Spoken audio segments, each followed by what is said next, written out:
उसमें मैंने बताया था पहले इंटरेस्ट ऑन ड्राविंग्स, आहरण पर ब्याज औसत विधि से।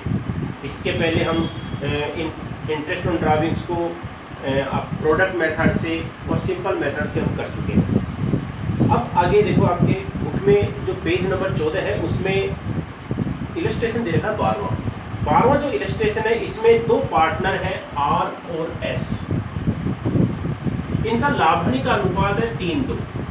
इसमें दे रखा है कि आर निष्क्रिय साझेदार है, उसने 5 लाख रुपए लगाए व्यापार में, एस ने कोई पूंजी नहीं दी।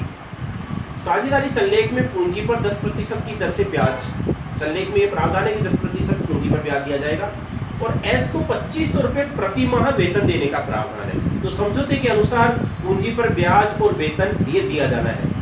लेकिन इसमें देखा है कि 31 मार्च को समाप्त वर्ष के लिए फर्म का जो लाभ है 40,000 है।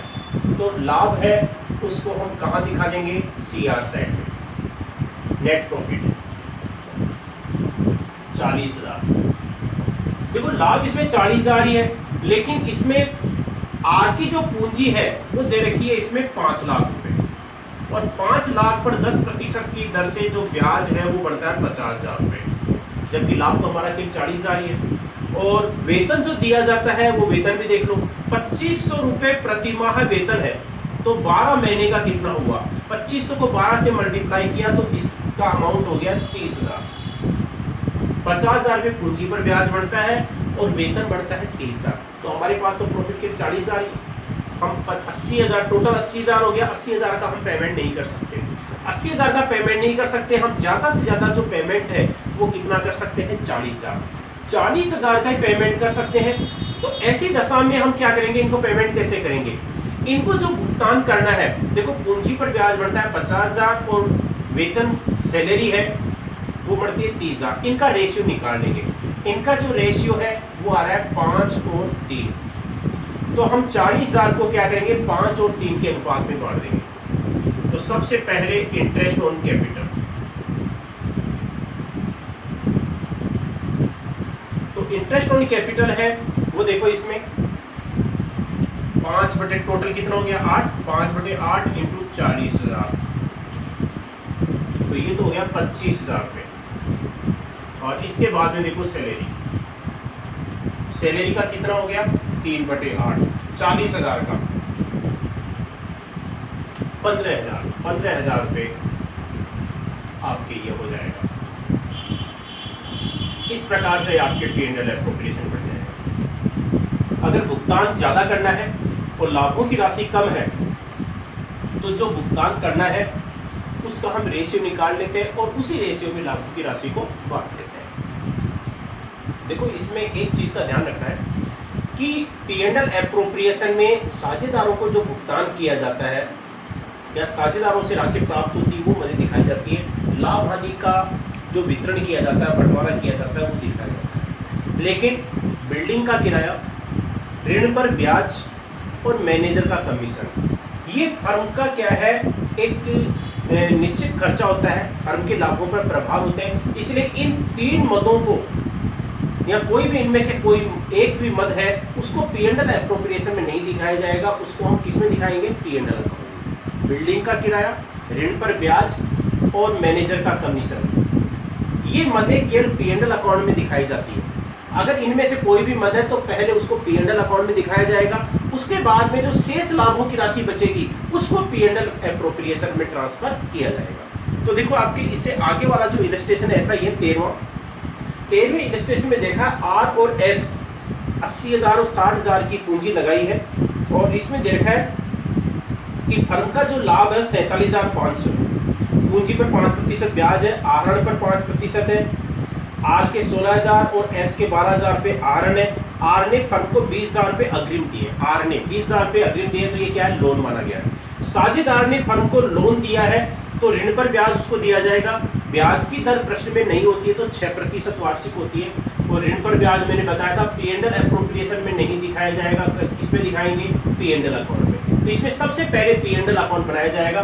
तो सबसे पहले इसमें लाभों की राशि है वो है 47,500। अब ऋण पर ब्याज देखो, इसने लोन दिया है 20,000 रुपये का, तो 6% की दर से जो ब्याज है वो कितना होता है 1200 रुपए टू इंटरेस्ट ऑन लोन। तो 47,500 में से ये 1200 रुपए हम घटा देंगे, शेष राशि है वो कितनी बची 46,300। ये राशि जो बची है उसको हम किस में ट्रांसफर कर देंगे, P&L एप्रोप्रिएशन अकाउंट। जिस खाते में राशि ट्रांसफर होती है उसका नाम आ जाएगा, ये आपके P&L अकाउंट बन गया। अब P&L एप्रोप्रिएशन अकाउंट बनाएंगे। ये जो लाभों की राशि थी 46,300, अब इसको दिखाएंगे किस खाते से राशि ट्रांसफर हो रही है, P&L अकाउंट से, इसलिए नाम भी किसका आ जाएगा P&L अकाउंट 46,300। अब देखो इसमें क्या क्या दिया जा रहा है। एक तो पूंजी पर ब्याज, इंटरेस्ट ऑन कैपिटल, और साझेदार है इसमें R और S। तो R की जो कैपिटल है वो दे रखी है इसमें 80,000, और 5% की दर से जो ब्याज है 80,000 का वो कितना बढ़ता है 4,000, और S की पूंजी 60,000 है, उस पर भी 5% की दर से ब्याज कितना बढ़ता है 3,000। तो टोटल पूंजी पर ब्याज कितना, देखो पूंजी पर ब्याज हम कैलकुलेट कर चुके हैं 5% की दर से। दूसरा पॉइंट है आहरण पर 5% की दर से ब्याज। आहरण पर ब्याज हम कहाँ दिखाएंगे, इसमें CR side by interest on drawings, R और S। देखो इसमें R का आहरण 16,000 है और S का 12,000, लेकिन समय नहीं दे रखा है। समय नहीं दे रखा है तो इसका औसत समय के अनुसार ब्याज निकाल लेंगे, और औसत समय कितना माना जाएगा 6 महीने। तो 6 महीने का ब्याज 16,000 पर 5% की दर से आपके कितना हो जाएगा 400 रुपये, और S का जो 12,000 है उस पर 6 महीने का ब्याज है वो आपके हो जाएगा 300 रुपये। CR साइड में तो यही मदद आएगी। अब देखो तीसरा जो पॉइंट है इसमें जो दे रखा है, R ने फर्म को 20,000 रुपये अग्रिम दिए, लोन का ये हमने कर ही दिया। चौथा पॉइंट है R को विक्रय पर 2 लाख रुपए का जो विक्रय है उस पर 2% कमीशन, तो R कमीशन, तो 2 लाख का 2% है वो आपके कितना होता है 4,000, 2 लाख का 2%। इसके बाद में दे रखा है S को वितरण योग्य लाभ का 10% कमीशन। S को अलग से कमीशन और दिया जा रहा है, S कमीशन वितरण योग्य लाभ का। तो अब शेष लाभ कितना बचा, तो देखो इसका टोटल लगा लो। इस साइड का जो टोटल है वो आ रहा है 47,000, और इस साइड का टोटल देखो आपके 7,000 और 4,000 कितने हो गए 11,000। 47,000 में से ये 11,000 रुपये लेस कर दो, ये आ गया 36,000। 36,000 जो दे रखा है उसका 10%, 36,000 का 10% वो आपके कितना हो गया 3,600 रुपये। ये 3,600 रुपये S को कमीशन हो जाएगा, ठीक है। इसके बाद में दे रखा है कि ये निर्णय किया गया कि विभाजन योग्य लाभ का, विभाजन योग्य लाभ कौन सा, जो शेष लाभ बचता है। देखो अब हमारा शेष लाभ कितना बचा, इससे पहले 36,000 था, 36,000 में से हमने 3,600 रुपये का कमीशन और दे दिया, तो शेष लाभ है वो कितना बचा 32,400। ये 32,400 है, उसका 10% रिजर्व बनाएंगे। जो रिजर्व बनाया जाता है उसको भी हम इसमें P&L एप्रोप्रिएशन में दिखाते हैं। तो 32,400 का 10% आपके कितना हो गया 3,240, तो ये 3,240 रुपये रिजर्व आ गया। अब जो शेष लाभ बचेगा, अब शेष लाभ कितना बचा, देखो 32,400 में से 3,240 हम लेस कर देंगे,